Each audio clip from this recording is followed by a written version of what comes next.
Let us now praise famous women. So you might be familiar with that phrase, but you might have heard it a little differently. Let us now praise famous men. James Agee wrote a book and took pictures for his version, but it actually comes from the Bible. It comes from, I think, Ecclesiasticus. And after he says, let us praise famous men, the writer talks about different ancestors in the Bible, going back to Abraham and then going through the prophets. Today, we're going to praise famous women. There is Elizabeth, who in her old age conceived a child, whose child would be born as John the Baptist, a man we have met these last few Sundays in Advent. From whom did he learn his theology and spirituality? Was it this Elizabeth? She was a woman of the hill country of Judea. She would be grouped not with the proud and the arrogant of Mary's song, but with the lowly.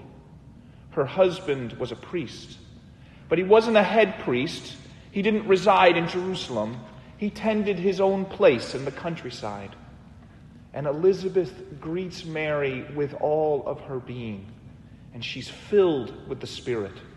She feels the fullness of blessing as Mary comes to see her, and she is joyful. And she is a model for us of blessedness.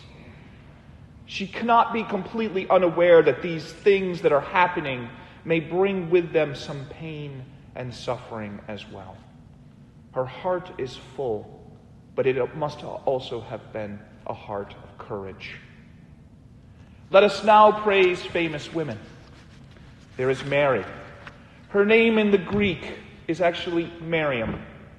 It's the name of Moses' sister. You might remember her Miriam. She was with Moses and the people of Israel as they crossed the Red Sea.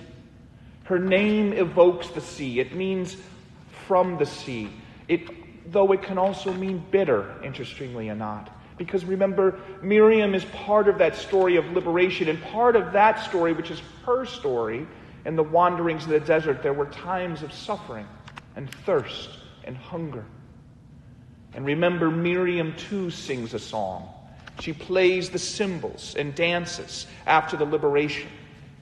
And Mary is like a new Miriam. She brings liberation to her people, and she too sings a song. And let's not imagine Mary as meek and demure as many paintings depict her. Let us see her as she appears in our gospel today, as she sings her Magnificat that we read as the psalm. And what a song it is. Let us also remember that she is a mother, the mother of Jesus, of course, but a mother who is bearing her child who is God in her womb. And let us try to imagine her not just as a mother who may have never gotten angry or frustrated, never exhausted, never at her wit's end, because isn't that the picture we often see of her? But remember, she is the mother of this Jesus who would also have learned his religion and spirituality from her, because isn't that where many of us learn our first prayers? From our mothers. And his mother sang, "He has cast the mighty from their thrones and has lifted up the lowly." So that's not exactly a mother who always has her eyes cast downward. This is probably not a mother who never spoke her mind. It's time for us to see Mary anew. And I know there are endless pictures from the tradition in which Mary is draped in blue and she looks heavenly. She's either looking up, down at her baby Jesus, or somewhere off into the corner. That blue was the color of lapis lazuli, which was a stone that was found in Upper Africa. And it was crushed, and it was very expensive, and it made blues. And the icon writers, the first icon writers, would use that blue as a sign of honor, as a gesture of honor. And that tradition became our tradition. But unfortunately, that blue that covered her robes also hid her away, and she seems otherworldly most of the time when we see Mary, even from the beginning. Let us see her today as the one who sings, "He has brought down the powerful from their thrones and has lifted up the lowly."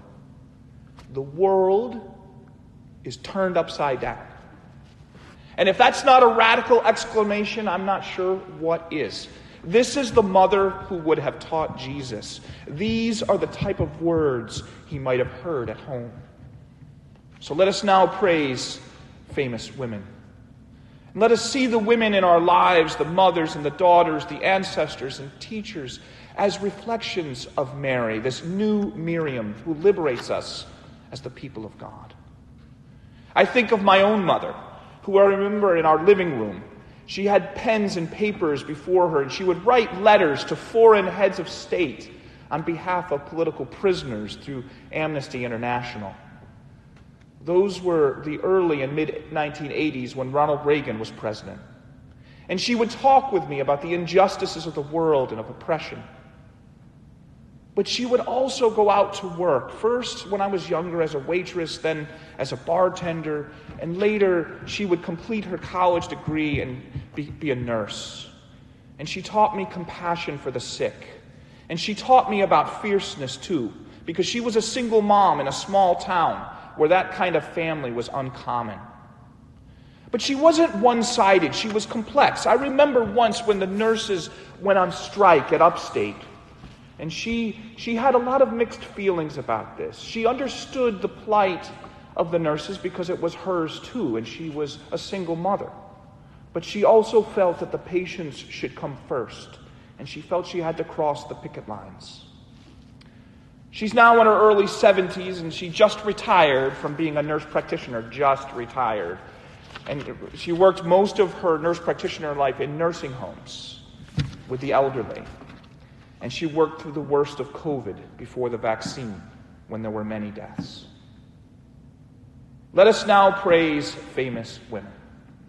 I think of a woman I know now, who she's an intensivist. She worked through the worst of COVID in the ICUs of New York City.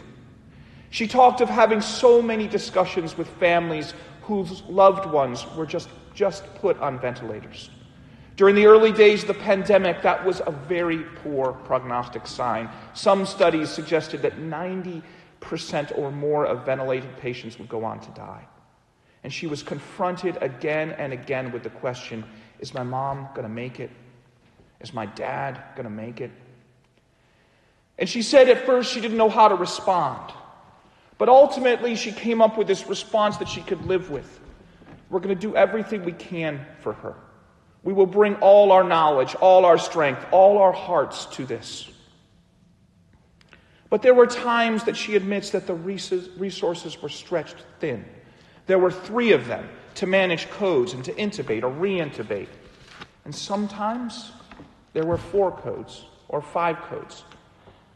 And she's wounded today, thinking that maybe she didn't bring everything like she promised. She lives with those wounds and tries to forgive herself and forgive the system and tries to heal herself these days. It is these women through whom I want to look at Mary. Mary had a son who would become a preacher and teacher and rabble-rouser. He would echo Elizabeth by saying, "Blessed are you." But he would say, "Blessed are you the lowly. Blessed are you the marginalized. Blessed are you the sick. Blessed are you the thirsty, those who suffer and those who mourn. Blessed are those who suffer for the sake of the right and the just." And he would tell this parable, the sheep and the goat, in which the lowly are the very incarnation of God. What you have done for the least of these, you did unto me. And where did he learn it? I would say from the very woman who sang during her pregnancy these words, "He has filled the hungry with good things, and the rich he has sent away empty." So let us praise famous women. In our lives there are many. I could have praised my wife, my daughters, women I admire as philosophers and theologians and Bible scholars. I could have praised Dory or Kay and the many women priests who pioneered a path that was not long ago closed to them. I'll leave you, though, this morning with these words. spoken by another woman prophet not too long ago in response to someone who said that a woman can't have the same rights as men because Christ wasn't a woman. It was Sojourner Truth, and she said this: "Where did Christ come from? Where did your Christ come from? From God and a woman. Man had nothing to do with him." If the first woman God ever made was strong enough to turn the world upside down all alone, these women together ought to be able to turn it back and get it right side up again. And now they is asking to do it. The men better let them. Amen.